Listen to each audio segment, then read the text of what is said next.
You're listening to The Real Short Box, a comic book podcast made for geeks by geeks.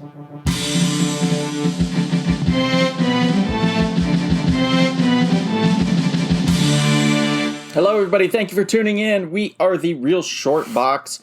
My name is Donald. I'm here with Kevin, and we will be talking about some vicious comic deaths, why we play racquetball. Gotcha. Aw, you ain't gonna win.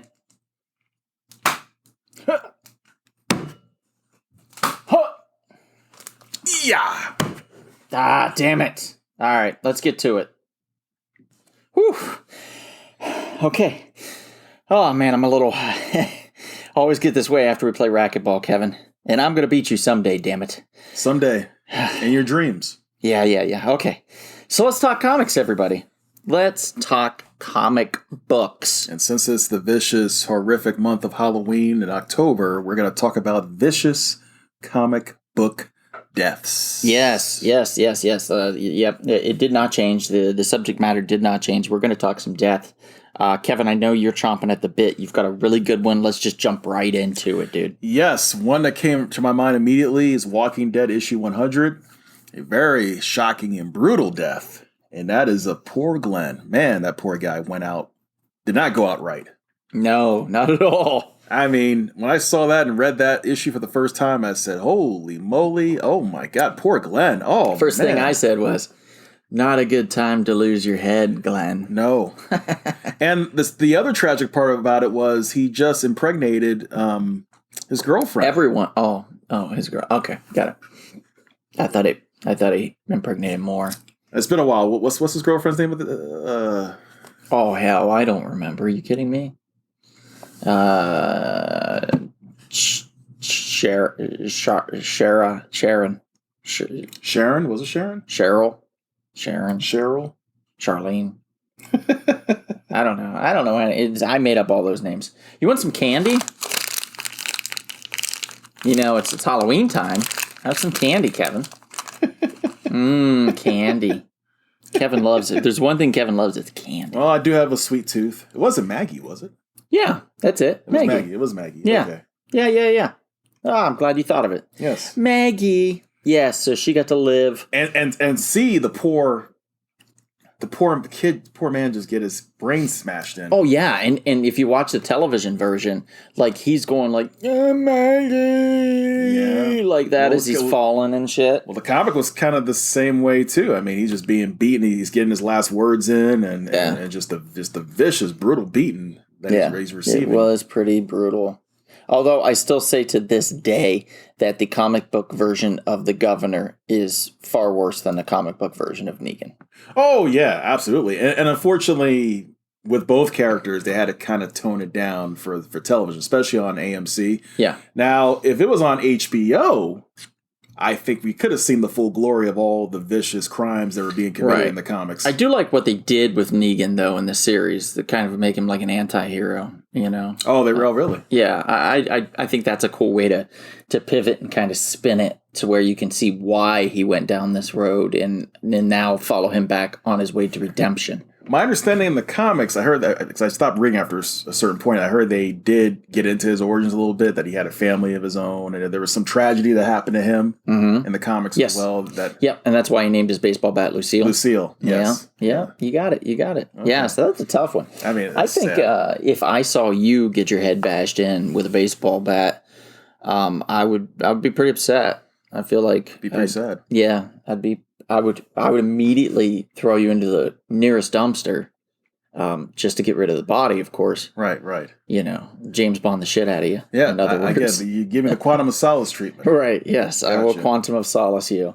But I have to take your wallet first before I dump you in, right? Absolutely. Get the wallet, get any pertinent information in the wallet. And money. And money, of course, credit cards, all that stuff. Take the watch off of you. Take the watch off, jewelry, whatever the case may be. I know you love your gold. If there's one thing everybody knows about Kevin, he loves his gold chains. Oh, yeah, gold chains. So I'll take all of those. Take all the gold chains. Yeah, that giant cross, or was it the watch that you wear? I can't remember which. The platinum, the platinum coin I keep in the wallet, all that stuff. Yeah, the Bling King. The Bling King, there you go. That's what they called you. That's why I am. I'm the Bling King. Yeah, back in school, back in college. Part of the Bling Gang. Yeah, the Bling Gang. Or the Blame Game, whatever. But it's a very powerful issue. It's probably one of the best issues from that decade in comics when that incident occurred. That's true. Mine's a little earlier, the one I want to talk about. Mine actually occurred in 2000 and, well, maybe it's not that much earlier, but it's still a little bit earlier. 2009. Yeah. Yep. Series called Ultimatum, Marvel's Ultimate Universe. Jeff Loeb wrote that, right? Yes, Jeff Loeb did write that. Unfortunately, I believe, his son passed at a very young age. I think he was 17. 17, yeah. And he passed away from bone cancer, from what I read, unfortunately. And when he passed, Loeb's writing kind of took a turn. And to say that this is one of the darkest things Marvel Comics has done is a bit of an understatement.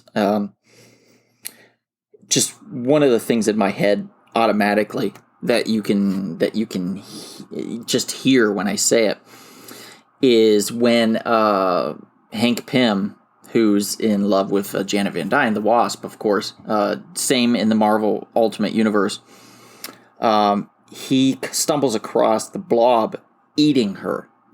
She's full size, and he's just eating the insides of her, like raw. My goodness. This I don't understand. I think that's why, people are like, this is dark just to be dark, because it is, because the Blob never really ate people. He wasn't a cannibal or anything. Right. So they made him really dark. And so what does Hank do in retaliation? He grabs the Blob up because he's in giant form, and he bites his head off. Wow. I mean, just bites it. And the way the artist shows it, it's just, you know how visceral. Like the muscular strands, like the stringiness of visceral. The snap. Visceral. Right. When he just crunches on that thing and then just bites his head right off. You know what kind of reminds me of? You ever see Attack on Titans? Yes, yeah. They kind of do stuff like that. When they grab people and they're eating them, they do exactly that. That's true. And the giants in that, they're just... The Titans, yeah. They're just muscle. There's no skin, right? No, I think no. Some of them have skin. It depends. Some do, some don't. Some do have I don't understand that. I never watched it or caught up enough to know what the origins of all these creatures are. These Titans. But I saw they made a live action film of it. Yeah, I heard about that. I don't know if it's good. You know what's funny? Not funny. In real life, that was always kind of like a nightmare of mine, actually. Interesting. Like, if you dream about like these really giant people that are just cannibals, they just want to grab you and eat you. Mm-hmm. That's a scary thing. That is truly horrifying. Sir. Oh, yeah. Can you imagine that? Like a 50-foot tall giant that just gets off on eating regular humans. That's scary. There's nothing you can do about it. You'll be hiding just like they do in that cartoon. They could come in at any time right now. I mean, I'm looking up. Rip off. They could just pull off a big chunk of the ceiling. Grab us, and that's the end of us. Or just punch their fist through it. Yep, and that's the end of us. It'd just be like us punching through cellophane, Yep. Basically, we would know what it's like to basically be an insect and getting crushed. That's basically what it'd be like. Mm-hmm. Or fish, they're going fishing, you get the fish and eat them. I wonder if insects have a act of God, in their world. If they're like, oh, well, it was God's will. When it was actually us just crushing it with our hands or something. So in other words, if you go to an ant mound where they're chilling right now, and all of a sudden a big foot comes down and kills 100 of them, and they go, are they? And then some of them are like, why? This is a tragedy. And then others are like, oh, well, it's God's plan, or whatever their God is, I guess. Well, in many respects, they probably don't even... Or maybe they go, it's the Queen's plan. The Queen's plan. It's the Queen's plan, everybody. It's like bees are the same way. We're in a beehive, and all of a sudden... Yeah, but they say it different. It's like Queen's plan, or something like that. I don't know. I got nothing. Or fate. Yeah. Yep, it's fate. Okay, so that happened. Now we're going to double down on this one.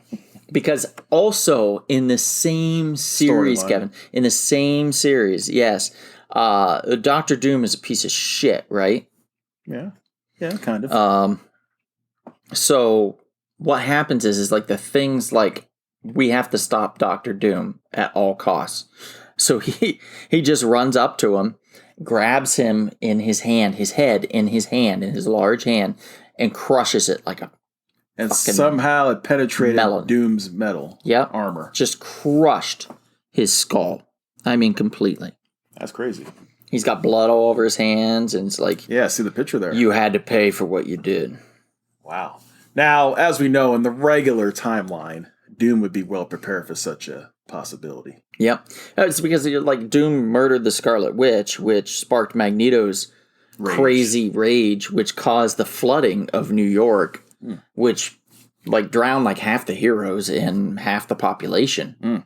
And so it was kind of an insane moment. Well, at least, M-Day didn't happen. I mean, Magneto's done some fucked up shit. I mean, he pulled the adamantium out of Wolverine, for Christ's sake. That's true. Wasn't that Wolverine 75 back in the day? Yeah, something like that. Yeah. Yeah, I think it was Wolverine 75 back in the 90s. No, I'm sorry. It was X-Men 25. X-Men 20, yeah, you're right. X-Men 25. And 75 just kind of continued that. Yeah. Yep, it's a famous cover. You see Magneto's about to do something to Wolverine, and that's not exactly sure what it is. Right. That was epic. Crazy. And it makes sense. I mean, that's realistic. He could do that. Yeah. If he got full, He's strong enough, he'd pull that shit right out of you. Yep. Right out of you, motherfucker. Yep. Crazy. Okay. So, we've talked about, so far with yours, Glenn. We've talked about Glenn getting his ass kicked and his head beat in. We've talked about the ultimatum. We've talked about Giant Man chewing off the Blob's head. We've talked about Thing smashing Dr. Doom's head. Yeah. Can you up the ante, so to speak? Can you go higher? Speaking of Magneto, one of my favorite villains went against another one of my favorite villains from the X-Men comic books, Magneto. Magneto and Apocalypse during the Age of Apocalypse storyline. Mm-hmm. Great storyline, probably one of the only good storylines from the 1990s from Marvel. Yeah, probably. And very interesting, as you know, Charles Xavier dies early before he has a chance to form the X-Men, thanks to his son going back in time and accidentally killing him. He meant to kill Magneto, but Xavier got in the way and took the death blow. So Magneto forms the X-Men in his honor. But unfortunately, I guess the way he operated things, it just wasn't the same way Charles would have done things, and it gave the ability of Apocalypse to actually conquer the world in the absence of there being no more Charles Xavier. So the X-Men team has some interesting people on it. Obviously, Magneto is the leader. Cyclops is not on that X-Men team. Instead, he's working for Apocalypse on a team called Factor X, led by Mr. Sinister. And one of my favorite characters that came from the Age of Apocalypse, Dark Beast. Beast. An evil Hank McCoy. It was awesome. Great to see Hank McCoy go in the other direction. A mad scientist. Awesome. And I was so glad they carried him over into the regular Marvel timeline at one point, along with a couple other characters. But yeah, when they brought him over into the real Marvel universe, I was like, oh man, because they had so many cool characters that I was really hoping some of the other ones would have made it over, and they didn't. Well, Dark Beast made it over. The Sugar Man, I didn't care for so much. I don't know why they brought him over. No clue. Nate Gray, I understood why they brought him over. Didn't need that. And then who was the fourth person? Holocaust. I remember him. And then he kind of disappeared after he fought Exodus. But he's kind of an interesting character. But Dark Beast, I thought, was one of the best new characters or whatever, modified characters that was created during that timeline. But in any case, Apocalypse, of course, has his minions, and Magneto has his... Right. I am Apocalypse. Yes. I have gone into the beginning of time, and I have seen you form from the primordial ooze. Yes. I am all. I was born of this earth and will die of the planet when it explodes in my arms. With the help of celestial technology, of course. Yeah. It's okay, Apocalypse, we get it. He's great at parties. Of course. Yeah. Thousands of years old. But what's cool about the storyline is, Bishop, of course, is the only person who's aware of the true timeline. And so when he contacts these alternate versions of the X-Men, they tell him what's up, they help him, he gets to get the M-Cron crystal, all that good stuff. But in the final battle, Apocalypse and Magneto throw down in the most vicious way possible. Magneto, who's technically not as powerful as he is in the regular timeline, somehow summons up the last of his energy. He dug as deep as he could in his magnetic powers, and surged and blew Apocalypse in half, tore him in half. It was just incredible. That's insane. Incredible. I was like, oh my God. I remember when I first read this for the first time, I said, wow, did Magneto just do that to Apocalypse? Yeah. I was like, did he really just do that? He sure did. But it goes to show you the power of the Master of Magnetism when he's at full capacity. He can take Superman. Well, we had that conversation 5 years ago. We had that superhero SmackDown, which, by the way, which is on in the archives of Rumble Spoon Productions and the Real Short Box. Yep, you can find it easily. The most easiest on our website, rumblespoon.com, or on YouTube. That's where you can find them the most easiest. Absolutely. And by the way, there's a couple other controversial matches we have there. One that I'm glad you and Jared at the time agreed with, and that was Swamp Thing versus the Incredible Hulk, where I said Swamp Thing would win, and people got mad at me. Kevin, there's no way. Oh, yeah. Yeah, you had somebody threaten you in the parking lot at a Trader Joe's, I think. Yeah. I said, look, man, I love the Hulk, but Swamp Thing is like practically a freaking entity of... There's nothing you can do. Swamp Thing is just so ridiculously powerful. And that's the thing with that's another story for a different day. A lot of these DC characters are just freaking overpowered. But anyway, too powerful for their own good. Too powerful for their own good. Yeah, it is what it is. What are you gonna do? But getting back to this, Apocalypse Magneto. If you have a chance, you haven't read it yet, read X-Men Omega. That's where this battle takes place. The final issue of that particular Age of Apocalypse storyline. It's a fun read and a fun visual. Speaking of fun visuals, I just want to talk about when you come home and you're like, "Where's my dinner?" You've had a long day, you're a bit snackish, a bit hungry, and you go to the fridge and you go to open the door, but instead of there being dinner or, food for dinner that you can prepare, it's just your girlfriend dead inside. You don't mean that metaphorically, do you? No, I mean literally, stuffed inside the fridge. Now, how's that possible? How do you stuff a body inside a refrigerator? Well, Major Force figured it out back in 1994 in Green Lantern, Volume 3, number 54. That's mean. Yeah.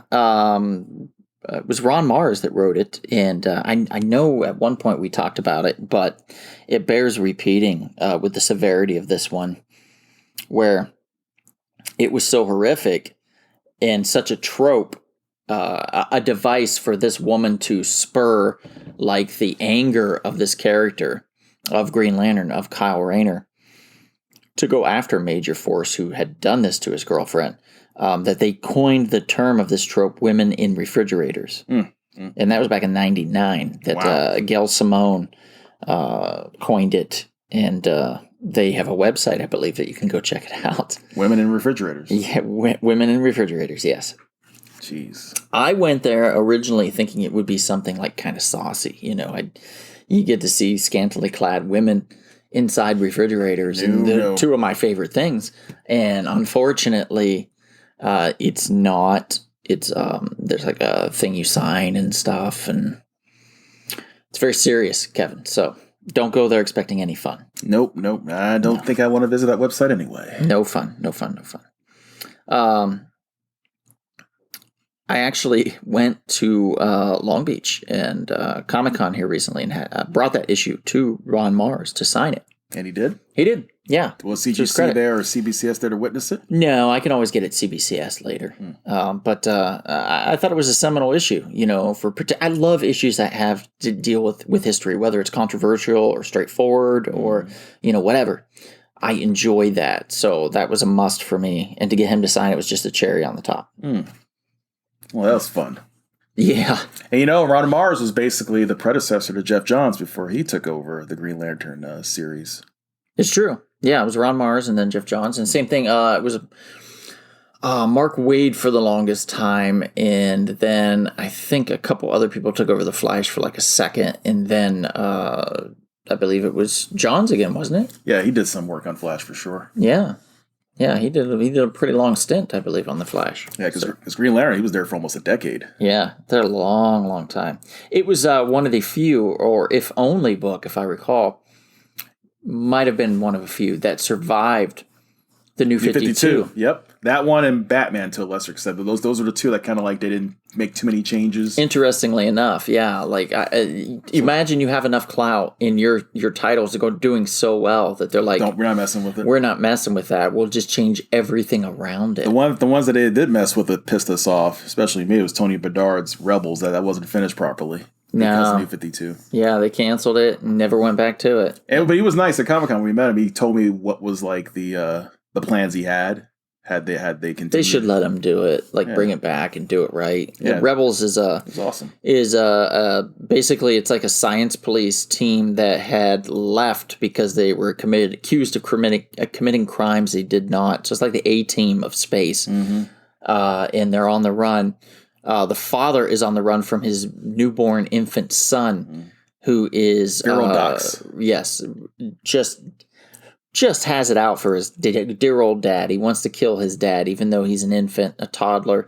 He can barely lift his own damn head. It's Brainiac 2, technically, right? Yeah, but he's so smart. He just wants him dead. Like, and Brainiac 3 is even smarter. It's kind of funny because like his father's Brainiac, his son's Brainiac 3. They both just don't like him, they want to kill him, or just don't want to be around him. Right. Every Brainiac, I guess, wants to kill the other Brainiac, except for the one good Brainiac. Right. Who's stuck in the middle. Yeah, he's stuck in the middle. Go figure. My father and my son hate me. Yeah, exactly.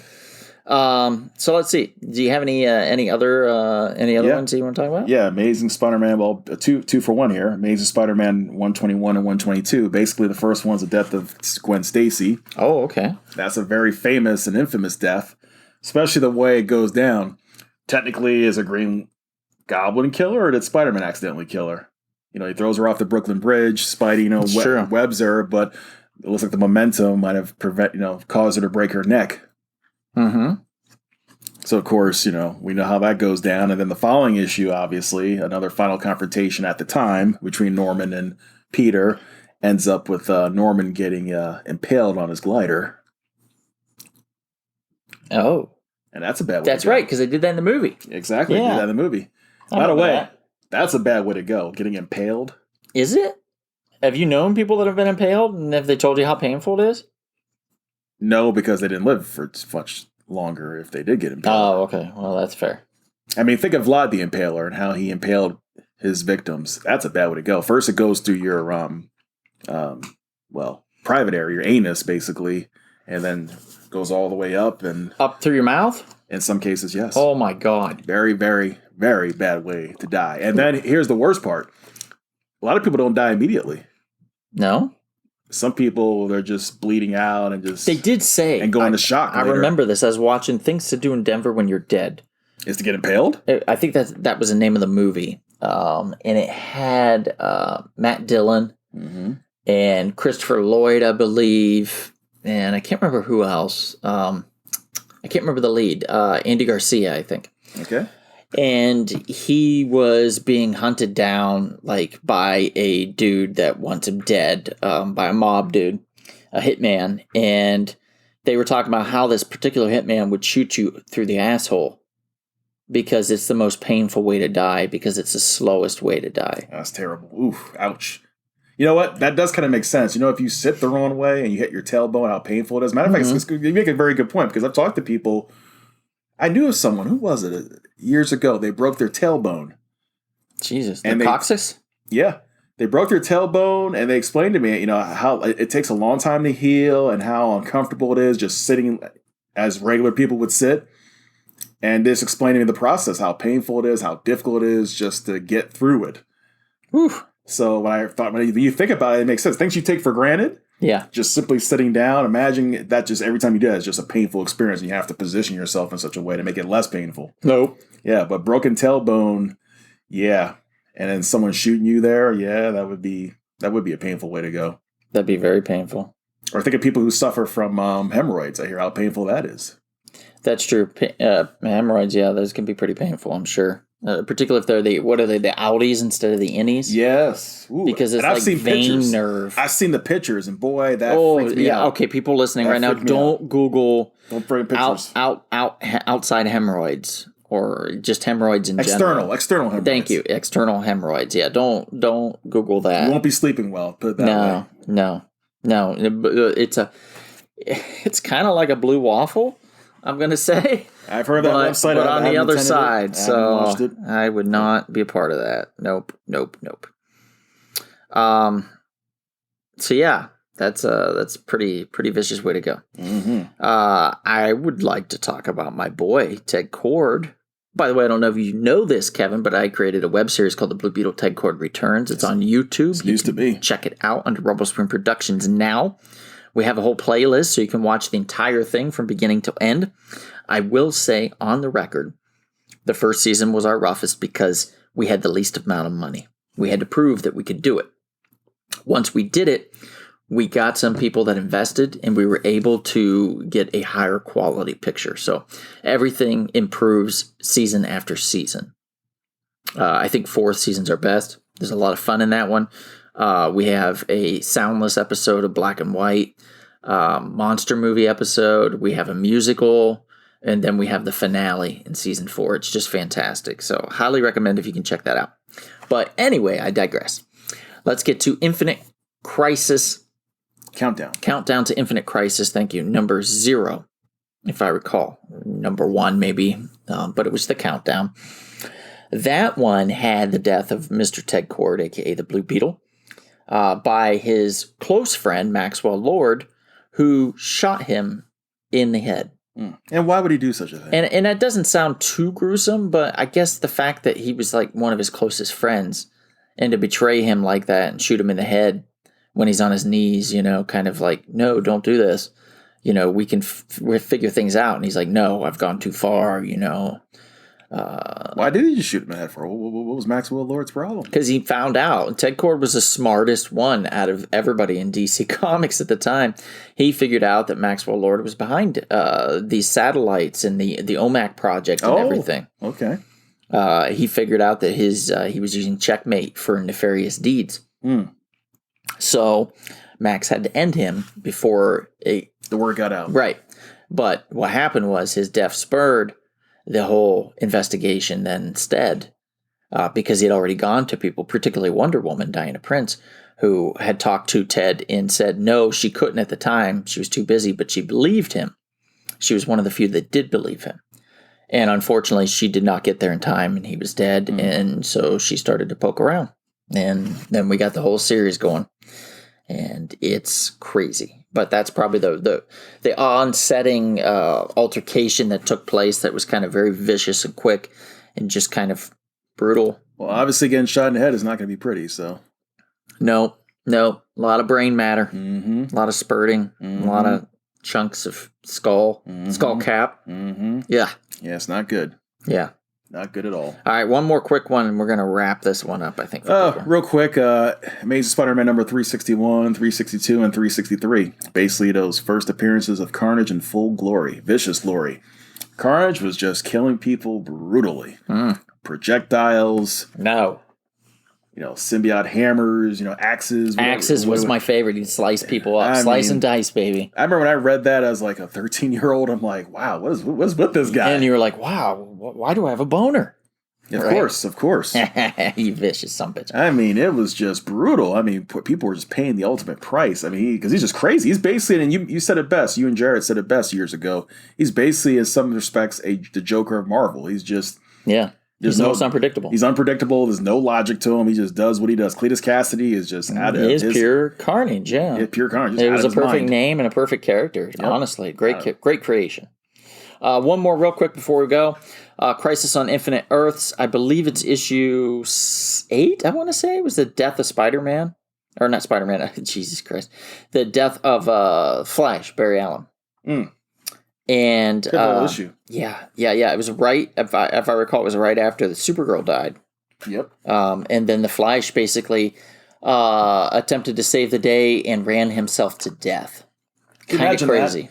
Run yourself, and plus you see him age too. Yeah, that's nuts to see all that take place, to see that happen. But it did. And speaking of happening, we do a live podcast pretty much every Monday at 7:30 p.m. Pacific time. You can check us out. We do a lot of free giveaways, fun question and answer sessions, rankings, voting sessions where the audience phones in their vote. It's really cool. We also have our audio podcast, comes out about every Thursday.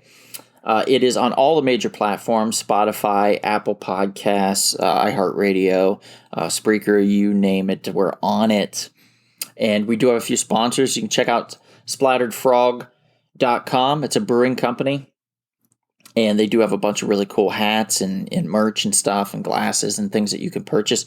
If you type in the coupon code SHORTBOX, you get 20% off your order. And if you go to halfshotsauce.com, HAFFS hotsauce.com, and type in the coupon code Donald Hiccups, all one word, you get 10% off your order. They have a wonderful collection of hot sauces. With that, my name is Donald. My name is Kevin. And if we don't see you out and about anytime soon, perhaps we'll see you at sometimes the decapitating and brutal comic book shop. You want to go back out for another session? Yeah, sure. Why not? All right. See you guys. This has been The Real Short Box.